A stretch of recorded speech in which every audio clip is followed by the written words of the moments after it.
Ողջույն, ես Տիգրանն եմ, ես կպատմեմ դդումի մասին։ Այն պատկանում է դդմիկի, վարունգի և պատիսոնի ընտանիքին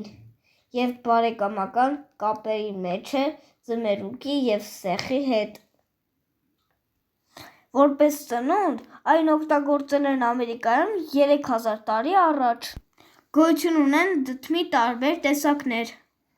Այն պարունակում է վիտամին C, վիտամին B, վիտամին A, վիտամին E, վիտամին K, վիտամին D։ Դդումի մեջ կա շատ երկաթ, որովհետև դդում ուտողները ունեն սիրուն մաշկ և բարձր տրամադրություն։ Ես այսօր տնկեցի դեկորատիվ դդում և կտեսնենք աշնանը ինչքան բերք է տվել։ Հաջողություն։